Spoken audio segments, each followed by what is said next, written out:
ओम शांति। ओम शांति। ओम शांति।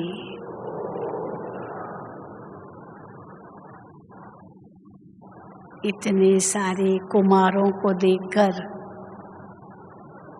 मन अति हर्षाया है।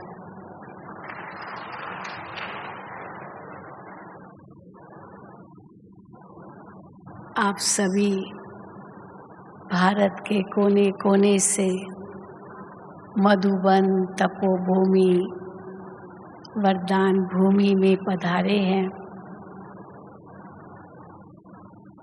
पिछले 2 साल तो मधुबन आना नहीं हुआ और इस साल तो बहुत अच्छी रौनक लग गई है और इस शांतिवन के डायमंड हॉल की रौनक तो और ही बढ़ गई है और आपके कारण।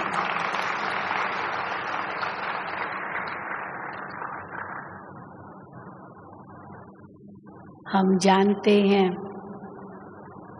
कि आपके ऊपर कितनी बड़ी जिम्मेदारियां होंगी। जॉब भी करना, चाहे बिजनेस करना, साथ साथ परिवार को भी संभालना और फिर बाबा के ज्ञान में भी समय निकाल सेवाएं करना, सेवा केंद्र पर राइट हैंड बन करके सेवाओं को आगे बढ़ाना, तो डबल जिम्मेदारी आपके ऊपर है, हम मानते हैं। लेकिन जो विषय हमें दिया गया है आपके लिए बड़ा ही उपयुक्त है कि ये जिम्मेदारियां संभालते हुए भी हम जीवन मुक्त स्थिति कैसे बनाएं। जब जीवन मुक्ति शब्द आता है तो राजा जनक की कहानी याद आती है। राजा जनक महलों में रहता था, इतनी बड़ी रियासत संभालता होगा, राजाई थी, उनको प्रजा का भी ध्यान रखना होगा, ध्यान रखता था, सब कुछ करता था, लेकिन फिर भी उसके लिए कहते हैं वो जीवन मुक्त राजा था। तो कैसे वो जीवन मुक्त राजा बना, तो उसकी कहानियां तो बहुत है, लेकिन राजा जनक के साथ अष्टावक्र की कहानी जुड़ती है कि अष्टावक्र उनके गुरु थे। बड़ा कुरूप था वो अष्टावक्र, उसके शरीर में 8 कुब थे, बेढंगा था, लेकिन फिर भी ऐसे को गुरु बनाया क्योंकि उसने उनकी आंखें खोल दी। उनका एक ही प्रश्न था कि मुझे सेकंड में जीवन मुक्ति चाहिए, सेकंड में, 1 सेकंड, लंबा चौड़ा ज्ञान नहीं चाहिए, सेकंड में जीवन मुक्ति जो मुझे दे सके उसको मैं गुरु बनाऊंगा। और अष्टावक्र ने कैसे उसको 1 सेकंड में जीवन मुक्ति का ज्ञान दिया, क्योंकि देख रहा था सारे जो भी पंडित थे, विद्वान थे, वो बहुत लंबी लंबी बातें कर रहे थे। उसने कहा नहीं, ये सब नहीं चाहिए, 1 सेकंड में जीवन मुक्ति चाहिए, लंबा चौड़ा ज्ञान नहीं चाहिए। तो अष्टावक्र ने 1 लाइन में उनको जीवन मुक्ति की परिभाषा बताई। उस पर भी कई कहानियाँ हैं, लेकिन एक जो प्रसिद्ध कहानी है कि वो सबसे परेशान होकर के वापस जा रहा था, तो घोड़े पर चढ़ रहा था और अष्टावक्र वहाँ पहुँच गया। अष्टावक्र ने उनको देखा, उसने कहा मैं आपको 1 सेकंड में ज्ञान दूंगा। तो घोड़े पर चढ़ रहा था, एक पाँव उसका घोड़े के वो सैडल पर था जहाँ पाँव रखते हैं घोड़े पर, और दूसरा पाँव धरती पर था। अब एक पाँव तो रख चुका था, अभी वो जंप मार के दूसरे पैर को भी घोड़े पर उस तरफ रखना था, लेकिन एक पाँव ऊपर एक पाँव नीचे था। तो अष्टावक्र ने उसको रोका और कहा, राजन आप कहाँ हो? आप इस वक्त कहाँ हो? तो कहा घोड़े पर, लेकिन एक पैर तो धरती पर था। तब अष्टावक्र ने एक वाक्य में कहा, आप घोड़े पर हो और फिर भी घोड़े पर नहीं हो, क्योंकि एक पैर तो धरती पर था। राजाई है, जीवन है, लेकिन फिर भी मुक्ति की अवस्था है और नहीं है। संसार में है और संसार में नहीं है। ये है 1 सेकंड में जीवन मुक्ति। हाँ, है क्या समझना मुश्किल? 1 सेकंड में जीवन मुक्ति माना हम दुनिया में हैं और दुनिया में नहीं है। ये है जीवन मुक्ति। जीवन में है और मुक्ति है, मुक्ति में है। जीवन का मतलब क्या है? जन्म मरण, कर्म फल, पाप पुण्य, सुख दुख, हानि लाभ, जय पराजय, निंदा स्तुति, मान अपमान, ऊंच नीच, गरीबी अमीरी, ये जीवन के 2 पहलू हैं और ये बदलते रहते हैं।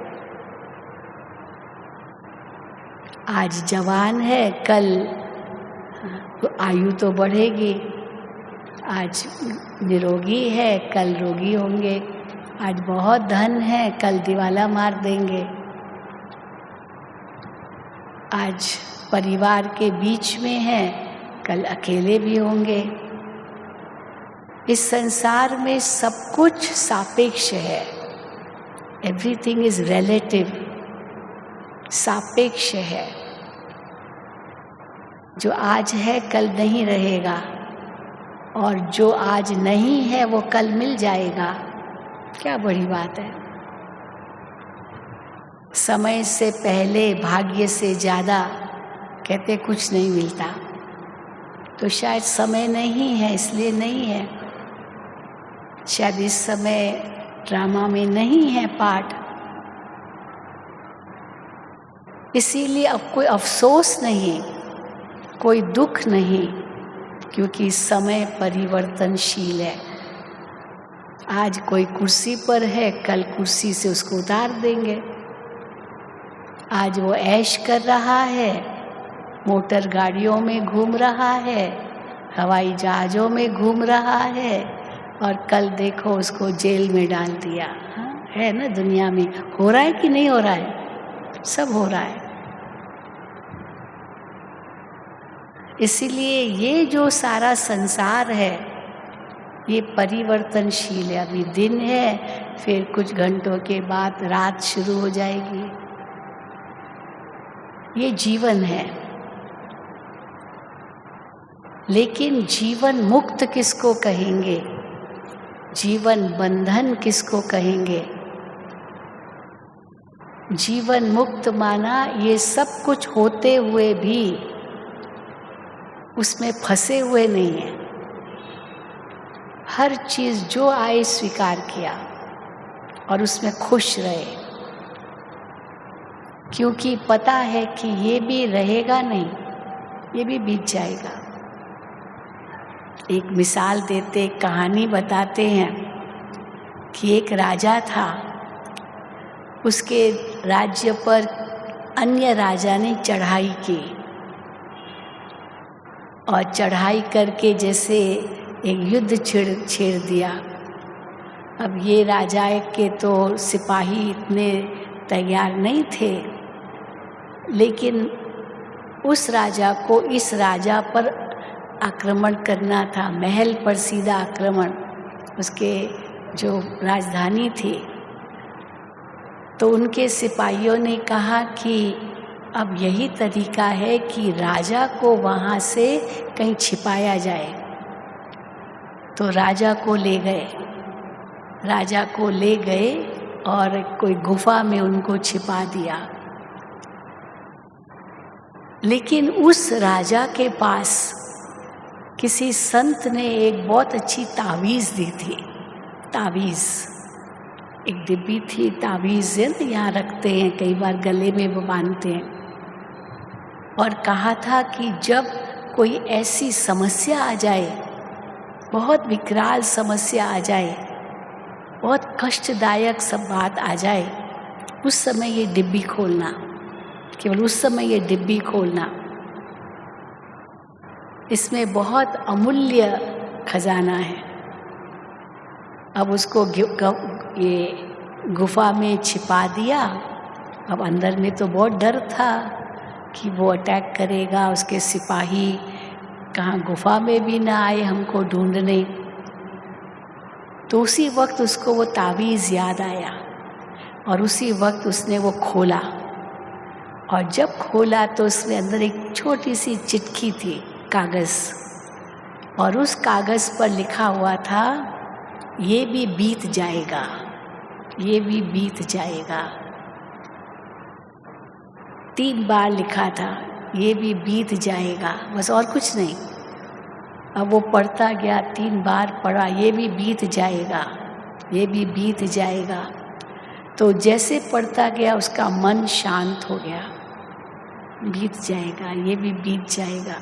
और एकदम मन शांत मन से वहाँ पर जैसे खड़ा हो गया।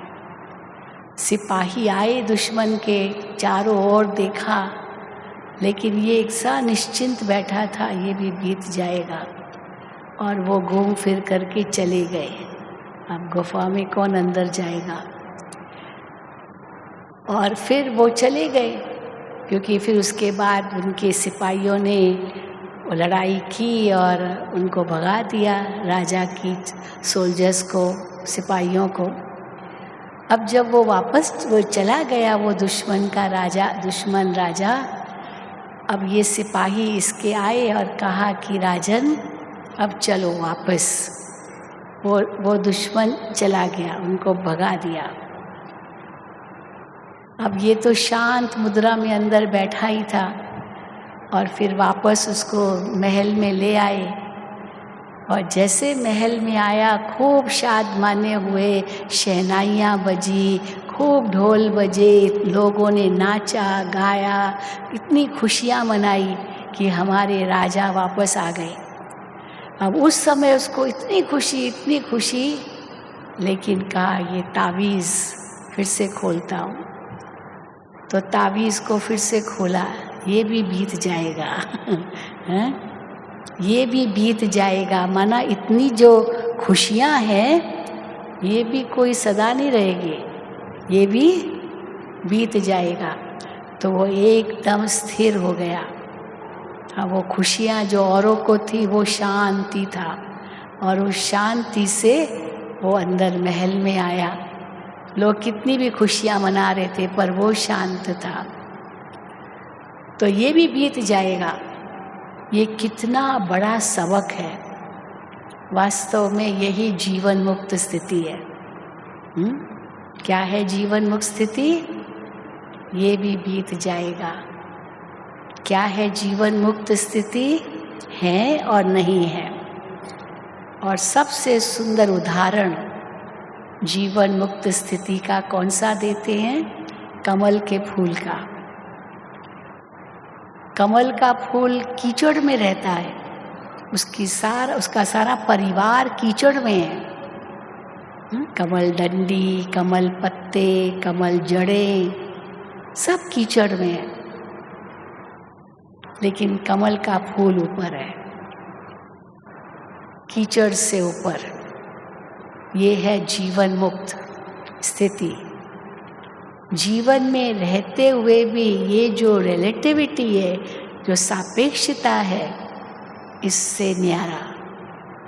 और गीता में साफ शब्दों में आता है, ज्ञानी तो आत्मा के लक्षण क्या है? ज्ञानी तो आत्मा किसको कहेंगे? ज्ञानी तो आत्मा वो है जो मान अपमान, निंदा स्तुति, जय पराजय, सुख दुख, इन सब में समान रहता है, इन सब में समान रहता है। अगर समान नहीं रह सकता है, वो ज्ञानी तो आत्मा नहीं है। क्योंकि ज्ञान तो हमें यही सिखाता है ना कि समान रहो,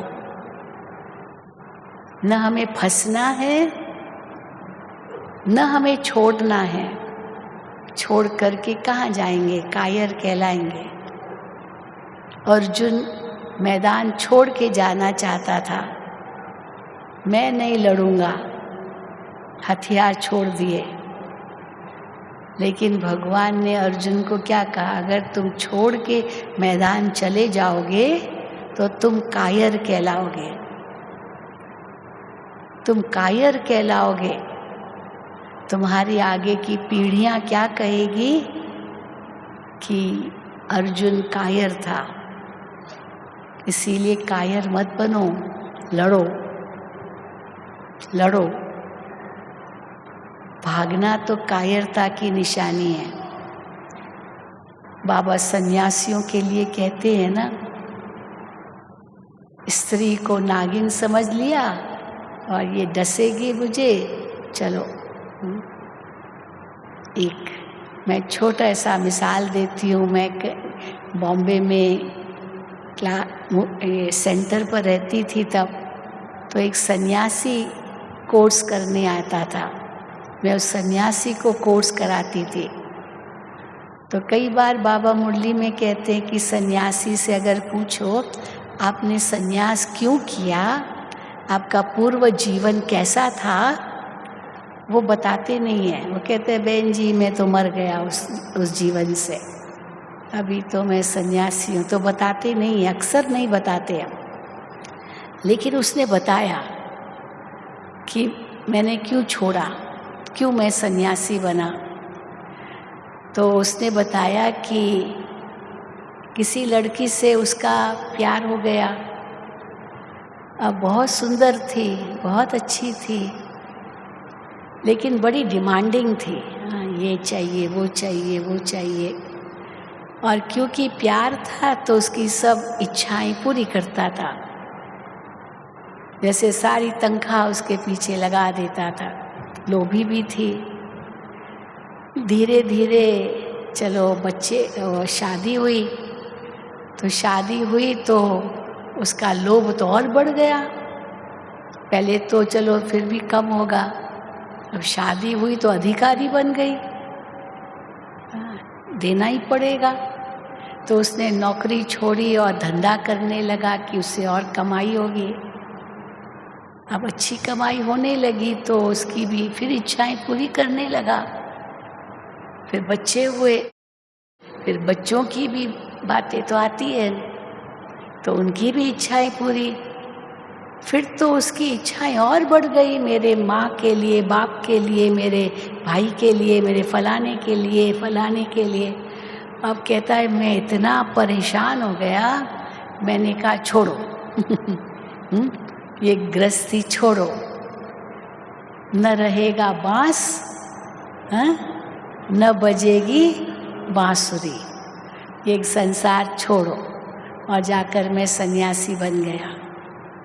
तो देखो, क्योंकि पहले उसने कहानी नहीं बताई, उसने ये कहा कि मैंने अपनी पत्नी के कारण सन्यास धारण किया। तो मुझे लगा इनकी पत्नी तो बहुत अच्छी होगी बहुत अच्छी होगी, उसको सन्यास कैसे करना है वैराग्य दिलाया होगा पत्नी ने, पर यहाँ तो उल्टा हो गया एकदम उल्टा हो गया। इसीलिए वो सारी कहानी सुनाई। तो कहते हैं ना, शादी बर्बादी, ये दिल्ली का लड्डू खाओ तो भी पछताओ और न खाओ तो भी पछताओ। ऐसा है ये हाल इस कलयुगी दुनिया में। इसलिए बाबा ने तो हम लोगों को बचा दिया है। सच कहो, जो समझते हम बच गए हैं वो हाथ उठाओ। बिल्कुल बिल्कुल बचा दिया बाबा ने, उस नरक में जाने से बचा दिया है। आज भी बाबा ने कितना वैराग्य दिलाया मुरली में। ये सब कलयुगी दुनिया क्या है? कड़वी दुनिया है, कड़वी दुनिया है, कुंभी पाक नरक है, विषय वैतरणी नदी है, सब एक दो को जैसे डस रहे हैं। ये हालत है इस कलयुगी दुनिया की।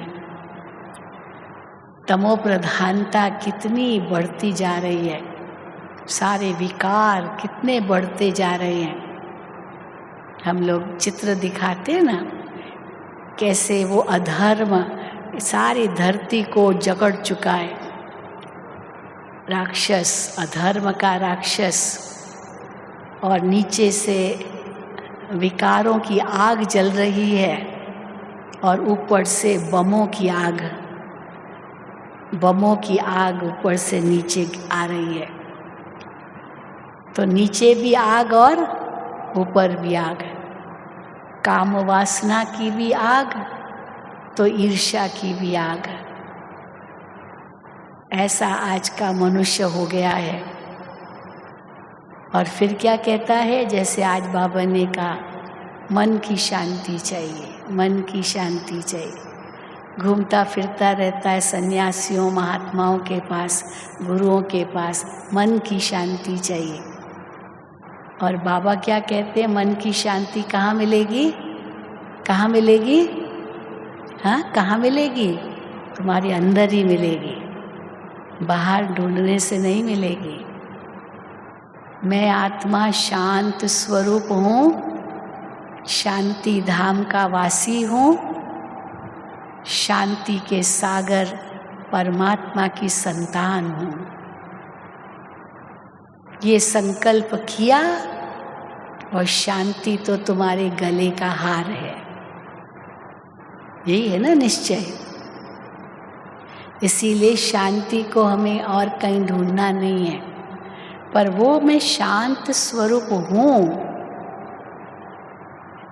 ये निश्चय इतना पक्का चाहिए। ये भूल की है बाबा ने आज का ना, 2 भूलें हुई है। मन की शांति चाहिए, मन की शांति चाहिए। अरे मन का तो काम ही सोचना है। ये मन की शांति चाहिए, ये सोचना भी गलत है। मन का तो काम सोचना ही है। अब घोड़े को आप खूब खिलाते पिलाते रहो और कहो शांत बैठो, शांत बैठो, शांत बैठो। अरे घोड़े का तो काम ही दौड़ना है, वो कैसे शांत बैठेगा? इसीलिए मन की शांति ये शब्द ही गलत है, क्योंकि मन का काम सोचना है। पर क्या सोचना है, अब उसके आप मालिक हो।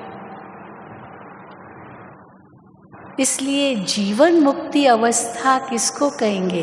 केवल देवताओं की स्थिति नहीं है जीवन मुक्ति। वास्तव में जो कमल का फूल देवताओं के लिए दिखाते हैं, सब कमल आसन पर देवताओं को दिखाते हैं, ये कमल देवताओं के लिए नहीं है। देवताओं के अंग अंग को कमल से भेंट करते हैं। विष्णु के हाथ में भी कमल दिखाया है, पर ये अलंकार बाबा कहते तुम्हारे हैं, तो कमल भी तो हमारा ही है ना, यादगार हमारा अलंकार है। पर क्यों देवताओं को दे दिया? क्योंकि हम गिरा देते हैं, कमल कीचड़ में चला जाता है। देवताओं के अंग अंग को कमल से भेंट करते हैं। नैन कमल, मुख कमल, हृदय कमल, मस्तक कमल, चरण कमल, है ना, एक एक अंग कमल से भेंट। यानी दुनिया कीचड़ की है, लेकिन ये इंद्रियां हमारी न्यारी और प्यारी है। और योगी की निशानी क्या है? योगी उसको कहेंगे जिसकी कभी मूड बदलती नहीं है। अगर मूड बदलती है, ये भी देह अभिमान की निशानी है। हाँ, मूड बदलती है। अभी देखो जोर जोर से हंसेगा, अभी देखो इतना रो रहा है, बात मत पूछो। अरे अभी तो हंस रहा था, अभी रो रहा है। अभी तो इतना चिल्ला रहा है, अभी देखो एकदम जैसे शांत हो गया, जैसे गूंगा हो गया। क्या हो गया? गिरगिट कैसे अपने रंग बदलता है, तो मनुष्य की आज वो स्थिति है। और परिणाम स्वरूप अपने को ही दुखी करता रहता है।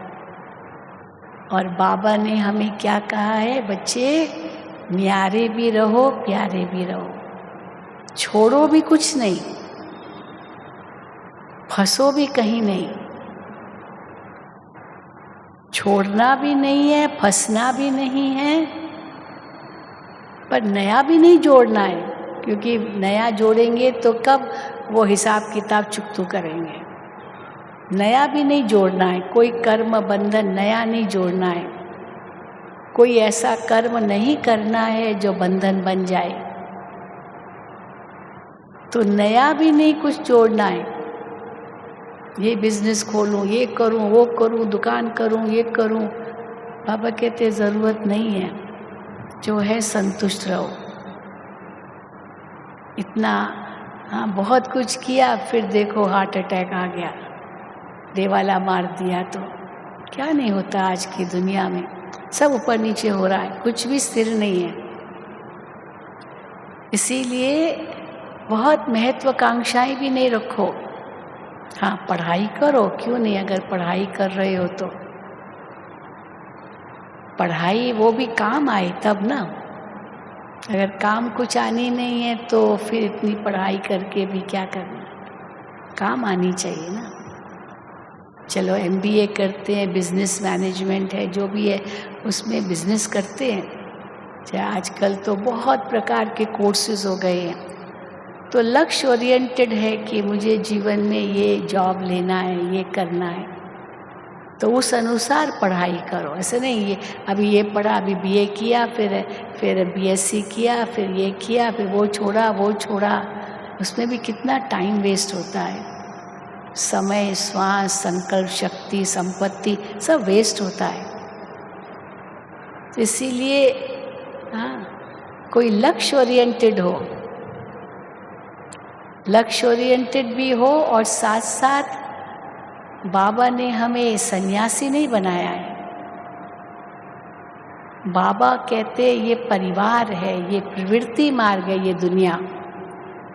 लक्ष्मी नारायण प्रवृत्ति मार्ग है, राम सीता प्रवृत्ति मार्ग है। तो कई कुमार कहते हैं कि फिर हमारे माता पिता कहते हैं तो लक्ष्मी नारायण जैसे बनो ना, राम सीता जैसे बनो ना, विवाह करो। लेकिन वो तो पवित्र प्रवृत्ति मार्ग है, यहाँ तो अपवित्र प्रवृत्ति मार्ग है। आज भी बाबा ने कहा कि लौकिक पिता ज़बरदस्ती मान लो शादी कराते भी हैं, फिर बच्चा हुआ तो वो इतने खुश होते हैं, वाह हाँ, क्योंकि बच्चे को नर्क में ढकेल दिया, और खुश होते हैं वो समझते मैंने बहुत अच्छा किया, लेकिन उसको नर्क में डाल दिया। पर समझते अब मेरी जिम्मेदारी पूरी हुई। पर ये कर्मों का बंधन बनता जा रहा है। इसीलिए छोड़ना तो कुछ भी नहीं है, जो है उसको छोड़ना नहीं है, नया जोड़ना भी नहीं है, और फंसना तो बिल्कुल नहीं है। फंसना माना उसमें ऐसे लिप्त हो जाना कि वही सब कुछ है, वो भी सब कुछ नहीं है। जो दिखाई देता है वो सब कुछ नहीं है। इसलिए न छोड़ना है, न नया जोड़ना है, न फंसना है, पर एक चौथा काम करना है, वो है निभाना है, निभाना भी है। आज बाबा ने मुरली में खास कुमारों को तो भले वो शब्द नहीं कहा, लेकिन याद ज़रूर किया। किस रूप में? बाबा कहते पवित्र हाथ का खाना खाओ। अब आपको तो कितना ट्रैवलिंग करना पड़ता है, कहाँ कहाँ जाना पड़ता है, पवित्र हाथ का कहाँ खाना मिलेगा। तो मुझे याद है बड़ी दादी जी ने कुमार आए थे, कुमारों की बट्टी थी कुछ साल पहले, जब बड़ी दादी जी क्लास भी कराते थे कुमारों का। तो मुझे याद है कुछ कुमार दादी के पास आए थे, दादी जी हम कुमार हैं, हमको बहुत कारोबार भी होता है, तो हम खाना कैसे पकाएं, हम खाना नहीं पका सकते हैं, और घर में माता पिता है तो माँ खाना बनाती है, लेकिन पता नहीं पवित्र तो नहीं रहती होगी, क्योंकि बहुत तो बुजुर्ग नहीं भी थे। तो क्या मेरी माँ का हाथ का खाना खाना पड़ता है? खाना पड़ता नहीं, खाता हूँ तो उनको बहुत दुख होता है कि मैंने तुमको जन्म दिया और मेरे हाथ का नहीं खा रहे हो। तो दादी हम क्या करें? तो दादी ने उस समय उनको कहा था कि अपने माँ के हाथ का भले खाओ, मना नहीं है, क्योंकि माँ को ऐसा दुख भी नहीं देना है, आखिर माँ है, और कोई नहीं भले पर माँ है। कई तो इतने कट्टर होते हैं, अगर किसने क्रोध भी किया ना तो भी कहेंगे इसके हाथ का नहीं खाऊंगा, है कट्टर, पानी भी नहीं पीते हैं, बहुत हमने देखे वो भी भाई। लेकिन बाबा कहते हैं कि योग में बैठकर भोजन को शुद्ध कर सकते हो, पर ऐसे नहीं सब जगह, खुली छुट्टी नहीं है। परंतु माँ के हाथ का तो नहीं खाएंगे तो ये भी उसको बहुत दुख होगा। ये दुख तो फिर आपको लगेगा ना। बाबा कई मिसाल देते हैं। अब मिलिट्री वाले हैं, मिलिट्री वाले अभी कहाँ वो खाना पकाएंगे, हाँ, लेकिन अब उनको मेस में खाना पड़ता है। तो बाबा के पास आते थे, दादियों के पास आते थे और कहते थे कि क्या करें, हमको मेस में खाना पड़ता है। तो वो तो पकाने वाले तो वो लहसुन प्याज डालते हैं, अब वो तो डालते, हमें क्या करूं। तो दादी ने एक बार, शायद हाँ बाबा भी कई बार कहते थे, दादी ने भी कहा कि वो जो मेस में खाना पकाता है ना, उसको आप अपना दोस्त बना लो और उसको कहो कि देखो तुम सब दाल बनाते हो, सब्जी बनाते हो, उसमें आप वघार डालते हो लहसुन प्याज का, पर वो डालने से पहले मेरे लिए निकाल के रख दो, क्योंकि मैं लहसुन प्याज नहीं लेता हूँ। तो वो आपके लिए निकाल के रखेंगे, उसको मित्र बनाओ, दोस्त बनाओ, तो आपके लिए निकाल के रख देंगे। फिर तो भले खाओ ना, खाना तो पड़ेगा, कहाँ जाएंगे, नहीं तो मेस में भी खाना है, मिलिट्री वाले होते हैं, खाना तो पकाएंगे नहीं। इसलिए बाबा कहते हैं कि अपने आप को एडजस्ट भी करना पड़ता है। ऐसे नहीं कि बाबा कहते नहीं ऐसे कोई लकीर के फकीर भी नहीं है। तो क्या योग में रह के भोजन को पवित्र नहीं बना सकते हो? पर हाँ, कुछ मर्यादाएं हैं, रखो, ज़रूरी है। ये नहीं जिसने जो आया खाया। इसलिए बाबा हम बच्चों को मर्यादाएं भी सिखाते हैं, और आजकल तो और भी ज़रूरी है। ऐसे जहाँ भी आया खाया, पता नहीं वो कैसा है भोजन, कैसे बनाया गया है, क्या उसमें डाला है। होटलों में तो देखो क्या क्या सुनाते रहते हैं, पिछले दिन का बासी रोटी या बासी देखो वो मिक्स कर देते, पता भी नहीं चलता है। घर में तो खूब चिल्लाएंगे ये बासी है, अब होटल में जाके खाएंगे वो कौन सा फ्रेश है। हाँ, बासी होता है कि नहीं? कई बहुत होता है। कई ऐसे हैं जो घर में भी कहेंगे, आजकल तो बड़े हेल्थ कॉन्शियस हो गए हैं, माँ को कहेंगे माँ तेल इतना नहीं डालो, ये घी नहीं डालो, घी नहीं खाना, ये नहीं खाना, वो नहीं खाना। अब माँ तो पुराने ज़माने की है, वो कहेगी बेटा ये गाय का घी है, बहुत अच्छा है तुम्हारे लिए, तुम्हारे हेल्थ के लिए अच्छा है। नहीं नहीं नहीं, घी खाऊंगा मोटा हो जाऊंगा हाँ, मोटी हो जाऊंगी, बहुत करते हैं। तो एक बार मैं समझती हूँ मोदी जी के लिए था, तो मोदी जी के पास कोई आया कि यहाँ जो लड़कियाँ हैं ना वो बड़ी माल नरिश्ड है, माना वो खाना ये पतली दुबली है और इनको खून नहीं है। अब इतना उनको अच्छा खाना मिलता है तो भी क्यों ऐसे है?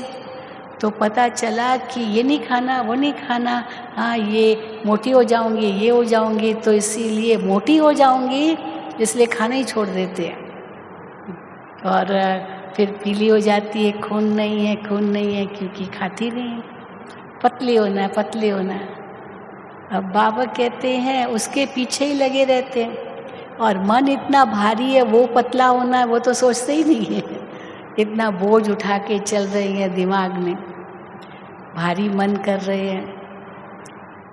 तो इसीलिए क्या करना है, कहाँ करना है, कैसे करना है, बाबा ने हमें सद्बुद्धि दी है। किस समय क्या करने की आवश्यकता है वो करो, बाबा की टचिंग मिलेगी। आज भी बाबा का वरदान था, टचिंग मिलेगी। ज़्यादा चिंता नहीं करो, टचिंग मिलेगी। हम तो अपना बहुत अच्छा अनुभव सुनाते हैं इस मामले में, क्या होगा क्या होगा क्या होगा, कई इतनी चिंता करते हैं। हम कहते देखो समय पर सब ठीक हो जाएगा, और सचमुच समय आता है, कैसे वो बात बन जाती है, नहीं तो कितना ही घंटा उसके लिए वेस्ट करते होते, सब ठीक हो जाएगा।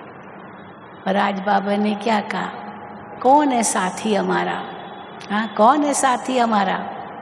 बोलो कौन है? हाँ, 1000 भुजाओं वाला हमारा साथी है।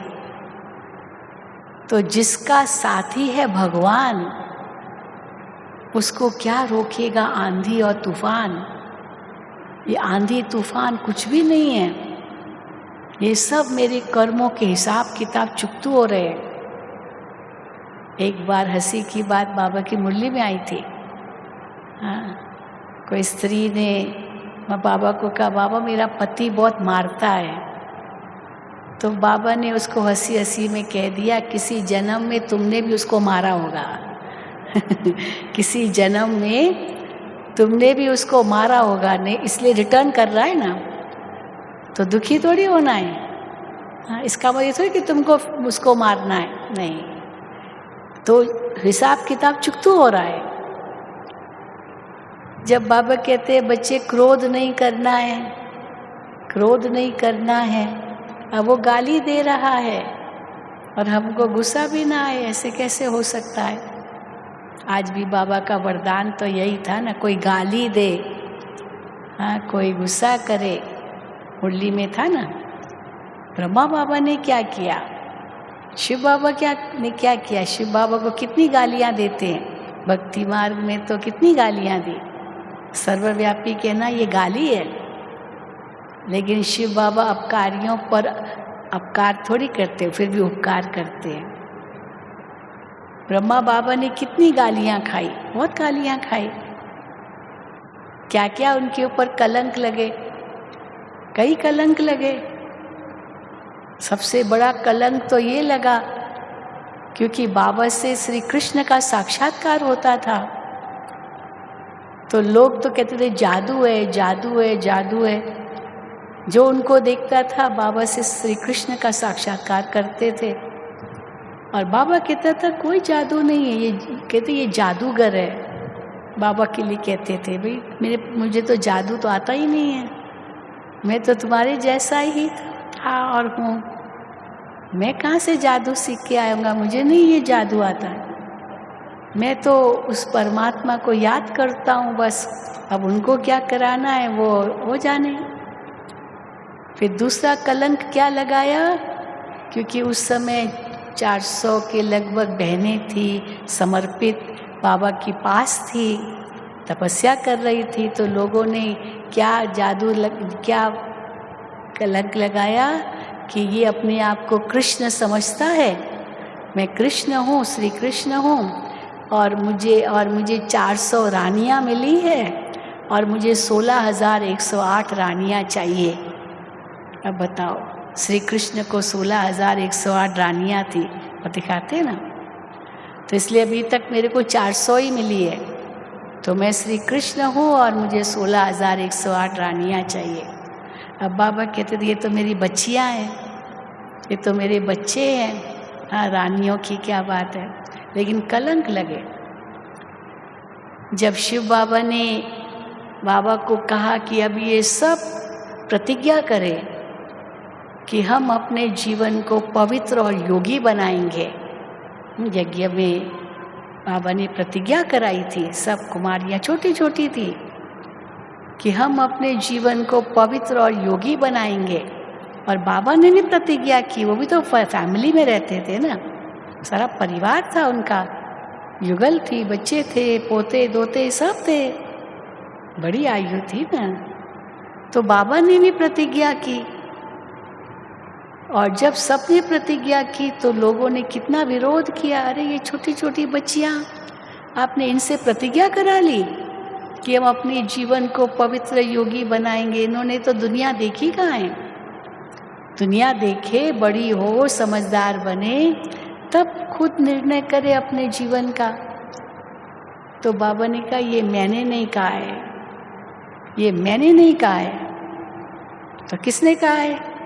ये ऊपर वाला कह के चला गया ऊपर वाला कह के चला गया। अब ऊपर वाले को कौन पकड़े पकड़ सकता है कोई ऊपर वाला? वो तो कह के चला गया। एक बहुत बड़ा किस्सा था, जब 1962 में चाइना ने इंडिया पर अटैक किया था नेहरू जी के समय। उसके पहले नेहरू जी ने सबको एक स्लोगन दिया था, हिंदू चीनी भाई भाई, बाबा की मुरली में आता है, वो मुझे याद है 1962 का किस्सा, हिंदू चीनी भाई भाई, हिंदू चीनी भाई भाई। और भाई भाई क्या कहा, और चाइना ने इंडिया पर अटैक किया 62 में, और अटैक किया। इंडिया तो तैयार नहीं था, भारत तैयार नहीं था लड़ाई झेलने के लिए। तो नेहरू जी को तो बहुत सदमा पहुंचा, और 64 में तो उसको हार्ट अटैक आ गया। मतलब वो सदमा, चाइना जो दोस्त जिसको बना रहा था उसने ही आक्रमण किया। और कितना हमारा हिस्सा भारत का, जो अभी भी वो लड़ाई चल ना, वो भी कितना भारत को सावधान रहना पड़ता। वो चाइना अटैक करता रहता है, हमारी भारत की ज़मीन लेने के लिए तैयार है। तो वो तो बहुत ज़मीन ले ली थी। तो जब बहुत ज़मीन ले ली तो अब बाबा न्यूज़ तो बाबा पढ़ते थे, तो शिव बाबा ने कहा कि बच्चे छोड़ो, अभी ये थोड़ी सी ज़मीन ली है लेने दो, पर वो समय आएगा जब सारा भारत सारे विश्व पर राज्य करेगा। ये ज़मीन तो थोड़ी सी है, सारे विश्व पर राज्य करेगा, ये सब वापस मिल जाएगा। भारत सिरताज बनेगा, सोने की चिड़िया बनेगा। शिव बाबा ने बहुत कुछ कहा मुरली में। अब ये जो बाबा की मुरली में आया कि बच्चे छोड़ दो, ये क्यों पीछे पड़े हैं, एक दिन आपको सब वापस आ जाएगा। पर वो सब वापस आ जाएगा ये शब्द नहीं पढ़ा, पर किसने पढ़ लिया, ये कहता है कि उनको छोड़ दो, लेने दो, ज़मीन लेने दो। तो कहीं ये चाइना का, ये लोग चाइना के CID तो नहीं हैं? इतने तक न्यूज़ फैली, ये चाइना की कोई CID है, हाँ ये उनका पक्ष ले रहे हैं, चाइना का पक्ष ले रहे हैं। पर बाबा ने तो कितने बड़े माना बेहद भाव से कहा कि एक दिन भारत सारे विश्व का गुरु होगा, सारे विश्व को जीतेगा। तो ये जब बात गवर्नमेंट में पहुंच गई और कैसे उसके बाद कुछ लोग जो गवर्नमेंट के थे वो आए और बाबा से मिलने आए, माउंट आबू आए, क्योंकि यही बात थी, ये किसने कहा है? तो कहा वो तो बाबा माउंट आबू में रहते हैं। और बाबा के पास आए। और बाबा तो क्या पर्सनालिटी थी उनकी। वो बाबा के पास जैसे गए, उन्होंने सोचा हम बाबा से जोश से बात करेंगे, पर बाबा के आगे जा कर के बैठ गए सीधा शांत होके। और बाबा को कहते, बाबा ये आपका जो आपके ये महावाक्य हैं और ऐसे ऐसे आपने कहा है, तो ये तो भारत के लिए ठीक नहीं कहा है। तो बाबा ने बहुत हल्के से कहा, बच्चे ये तो ना ऊपर वाला आके कह के चला गया। ये ऊपर वाला वो आया था और ये कह के चला गया। अब वो फिर जब आएगा ना तो हम उनको कहेंगे कि ऐसे मत कहे। बस बात खत्म हो गई वही बात पूरी हो गई। तो देखो ऐसी ऐसी बातें भी बाबा के सामने कितनी आई। कलंक ऐसे लगे इस संस्था पर, क्या नहीं कलंक लगे। ये भाई बहन बनाते हैं, एक तरफ कहते हैं भाई बहन बनाते हैं, माना इतनी पवित्र दृष्टि सिखाते हैं। ये कितनी ऊंची बात है। आजकल भाई बहन की भी दृष्टि पवित्र नहीं है, भले सगे भाई बहन है तो भी पवित्र दृष्टि नहीं रहती है। और ये भाई बहन बनाते हैं। और फिर दूसरा कलंक क्या लगाते हैं कि वहाँ तो जवान जवान लड़के हैं, जवान जवान लड़कियाँ हैं, पता नहीं आपस में क्या संबंध होगा। अब बताओ, कहाँ भाई बहन बनाते हैं, कितना पवित्र संबंध, और कहाँ वो उल्टी सोच उनके मन में आती है।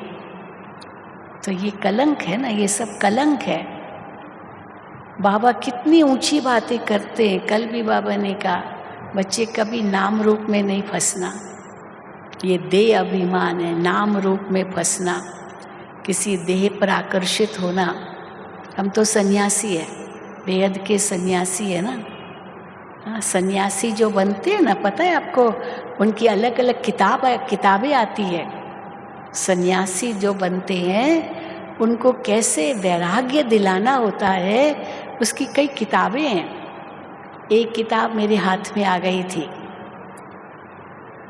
तो उस किताब में क्या दिखाया था कि एक सुंदर स्त्री है, एक सुंदर स्त्री, और बहुत ही सुंदर है। लेकिन उसके बाद नेक्स्ट चित्र दिखाया उसी का हड्डियों का ढांचा।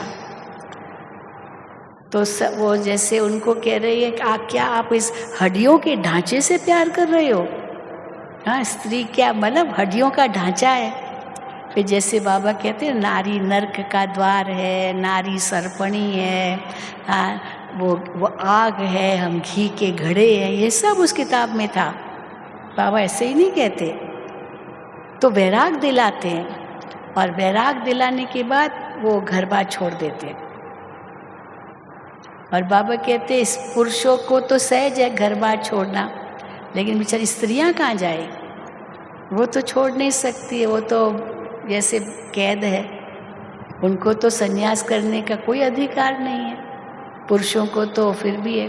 बाबा ने उस दिन भी कहा, मुरली में था कि गवर्नमेंट सोचती है अभी कोई लाइसेंस निकालेंगे, ऐसे नहीं घर से रूठा और सन्यासी बन गया।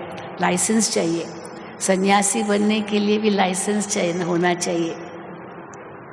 पर है ना, छोड़ दिया गए। कम से कम 1 करोड़ भारत में सन्यासी होंगे जो गेरुआ वस्त्र पहन करके अलग अलग मठों में रहते हैं। और कई तो परिवार के थे, बस घर छोड़ के चले गए। मैं कहीं गई थी बॉम्बे में, एक भाई ज्ञान में थे, तो उन्होंने बहुत अच्छा, अनन्य बाबा का बच्चा, तो उसने अपने घर में निमंत्रण दिया था। उसका भाई ने, वो भाई घर छोड़ के चला गया था, तो पत्नी उसकी वाइफ जो थी वो भी थोड़ा अभी घर छोड़ के चला गया, अभी कहाँ गया पता ही नहीं। तो उसकी वाइफ को फिर कैसे ज्ञान में लाए, बना भाभी को। तो हमको कहा था कि आप उनसे मिलो। तो जब मैं मिलने के लिए गई तो हमने पूछा उनकी वाइफ से, जो भाग गया, जो चला गया था, कि वो कहाँ गया। उसने कहा, बस बहन जी पता नहीं, वो कोई आश्रम में जाके रहता है और कभी कभी आता है, आता है, मुखड़ा दिखाता है, फिर चला जाता है, बताता भी नहीं है मैं कहाँ रहता हूँ। तो किसी ने पीछा किया, ये कहाँ रहता है जाकर, तो कहा कि वो हरिद्वार ऋषिकेश में कहाँ कोई मठ में जाके रहता है और आता है तो बिल्कुल एक दिन रहा, थोड़ा बहुत रहा और फिर चला गया, सन्यासी बन गया। अभी कौन रोके उसको, सुनता भी नहीं है, चलो जो भी है। लेकिन फिर वो ज्ञान में आ गए तो उसको कितनी शांति मिली कि चलो अभी क्या कर सकते हैं। लेकिन फिर जो भाई ज्ञान में था वही फिर अपने भाभी और उनके बच्चों को वही पाल रहा था, वो भाई तो पता नहीं कहाँ चला गया। तो कहने का भाव है कि वो सन्यासी बन जाते हैं, वैराग दिलाते हैं, और बाबा हमको कहते हैं छोड़ना कुछ भी नहीं है, जिम्मेदारी पूरी निभानी है। ये बेहद का सन्यास है, वो हद का सन्यास है। वो तन को कितना कष्ट देते हैं। देखा है आपने, भक्त जब जाते तीर्थों पर तो शरीर पैदल चलते हैं। पैदल तो क्या, कईयों को हमने देखा जिसको बाबा कहते हैं ना कलाबाजी खेलते हुए, वो गुलाटी कलाबाजी खेलते हुए सिर और पैर को मिलाते हुए जाते हैं यात्रा पर। हमने देखा है कितना कष्ट देते हैं। और तीर्थों पर तो क्या नहीं, कांटों की शैया पर लेटे हैं, कितना खून भी बह रहा होगा। कष्ट देना अपने आप को, भक्ति में तो बहुत कुछ है। और बाबा कहते, बाबा बच्चों को कष्ट नहीं देना चाहते। बहुत बच्चे तुमने कष्ट उठाया भक्ति मार्ग में। हाँ, किसने बहुत भक्त कष्ट उठाया भक्ति में? हाथ उठाओ, किसने उठाया है? अच्छा, हाथ उठ रहे हैं, ओके। कष्ट उठाया है। अमरनाथ की यात्रा की है किसी ने? अच्छा, अमरनाथ की भी यात्रा की है, वेरी गुड। कुलाटी खाते हुए हाँ? तो देखो कितना कष्ट उठाया। अब बाबा कहते हैं शरीर को कष्ट मत दो, लेकिन इस तन से सेवा करो। वहाँ तो कष्ट दे करके अपने आप को दुखी कर देते हैं, पर ये तन तंदुरुस्त रहेगा तो सेवा करेगा ना। अगर तन बीमार है तो सेवा क्या करेंगे? इसलिए तन को भी तंदुरुस्त रखो। और दूसरा, मन को भी शक्तिशाली बनाओ। वहाँ पर क्या करते हैं, मन को दमन कर देते, चित्तवृत्ति निरोध, सप्रेशन ऑफ ऑल थॉट्स, बिल्कुल कुछ भी सोचना नहीं है, ब्लैंक।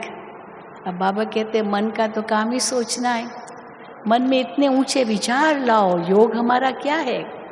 रोज स्वमान देते हैं बाबा हम बच्चों को, कितने सुंदर टाइटल देते हैं। बाबा से कैसे रूरिहान करना सिखाते हैं, सच्ची प्रीत बाबा से कैसे रखो वो बाबा मुरली में सिखाते हैं। तो ये सब जो सिखाते हैं बाबा, उस अनुसार मन को बिजी रखो। तो मन को भी काम बाबा देते हैं, तन को भी एक्टिव रखो, और धन भी बाबा कहते सफल करो। कोई भी ये धन आपका व्यर्थ न जाए। ट्रस्टी बन जाओ, कोई गलत काम में धन न लगना चाहिए। ऐसे नहीं मैं कमाता हूँ तो मैं जो चाहूँ सो करूँ। दुनिया में तो ऐसे आजकल के युवक, मैं कमाता हूँ ना तो मैं सिगरेट पीऊँ, बीड़ी पीऊँ, हाँ कुछ भी शराब पीऊँ, जुआ खेलूँ, माँ बाप को इतने दुखी कर देते हैं। मैं कमाता हूँ ना, मैं जो चाहूँ सो करूँ। अरे बेटा ये मत करो, हाँ ये धन वैल्यूबल है, लेकिन नहीं मैं कमाता हूँ। और बाबा क्या कहते हैं, ट्रस्टी होके रहो। कोई भी ऐसा कर्म धन से मत करो जो श्रीमत के विरुद्ध हो, ये बहुत ज़रूरी है। हर कर्म श्रीमत अनुसार करो। ट्रस्टी होकर रहना माना ये भी बाबा का है। बाबा का समझो, ये तन मन धन बाबा का है, बाबा की सेवा में लगाना है। फिर लौकिक भी संभालो, पर कैसे रहो ये है हाँ जिम्मेदारी निभाते हुए क्या करना, कैसी स्थिति बनाना। कैसी स्थिति? जीवन मुक्त स्थिति बन सकती है ना, या नहीं बन सकती है? जो समझते हैं बन सकती है हाथ उठाओ। अच्छा, वेरी गुड, अपने लिए ताली बजाओ। बिल्कुल बन सकती है। विघ्न तो आएंगे, बाबा कहते हैं बच्चे विघ्न आएंगे, लेकिन कौन है मेरा साथी? मैं विजयी रत्न हूँ, मैं विजयी रत्न हूं, ये नशा चढ़े। अर्जुन को भी यही कहा ना, तो विजयी हो, इस युद्ध में तुम विजयी बनोगे, और विजयी बनोगे तो स्वर्ग का मालिक बनोगे। अगर तुम हार भी गए तो भी तुम स्वर्ग में आओगे। अब वो तो स्थूल युद्ध दिखा दिए, लेकिन है तो ये माया से युद्ध ना। तो माया से हारे हार है, माया पर जीते जीत। हाँ, माया जीते जगत जीत, ये नहीं मन जीते जगत जीत। मन को मारना नहीं है, लेकिन दृष्टि जाए ही नहीं। क्यों जाए? एक मैं किताब पढ़ रही थी, सोक्रेटिस है ना, बहुत बड़े फिलोसोफर होकर गए हैं। एरिस्टोटल, सोक्रेटिस, प्लेटो, ये सब ग्रीक फिलोसोफर्स थे। तो उसमें एक वो उनका वर्णन आता है कि सोक्रेटिस जो था वो बहुत इतना माना फिलोसोफर, तो उनकी कैसे बुद्धि होती है। तो वो रोज़ सड़क पर जो दुकानें होती थी ना, तो बाहर उनका कोई शोकेस होता है बाहर, दुकान के बाहर, तो उसमें बहुत चीज़ें शो पीस के रूप में रखते हैं दिखाने के लिए कि दुकान में क्या है। तो रोज़ आता था और वो शोकेस में देख करके चला जाता था, दुकानों में आता था, रोज़ आता था। तो एक दिन एक दुकान वाले ने उनसे पूछ लिया कि आप रोज़ आते हो, इतना समय देते हो, ये सब चीज़ें देख करके चले जाते हो, आप कुछ खरीदते क्यों नहीं हो? समय भी देते हो, क्या आपके पास पैसा नहीं है क्या? अगर नहीं है तो कोई बात नहीं, आप फ्री ले लो भले, लेकिन आप रोज़ आते हो तो क्या, आप क्यों रोज़ आते हो, आपको क्या चाहिए? उसने पता है क्या जवाब दिया? उसने कहा कि मैं इसलिए नहीं आता हूँ कि मुझे कुछ खरीदना है, लेकिन मैं एक एक चीज़ देखता हूँ, और क्या इसके बिना भी मुझे चलेगा, इसके बिना भी मुझे चलेगा, इसके बिना भी चलेगा, चलेगा तो मुझे चाहिए नहीं। तो पता कैसे चले, पता कैसे चले कि इसके बिना भी मुझे चलेगा? देखूं तब तो पता चले ना क्या चीज़ है। इसको कहते हैं बेहद का वैराग्य। अब कई जगह जाते, विंडो शॉपिंग करते, चलो शॉपिंग भी करते हैं, जो नहीं चाहिए तो भी खरीद लेते हैं, खरीद लेते हैं। अब बाबा कहते हैं ज़रूरत क्या है, एकदम न्यारे प्यारे हो जाओ, ये धन बाबा का है। ठीक है, चलो, ओम शांति।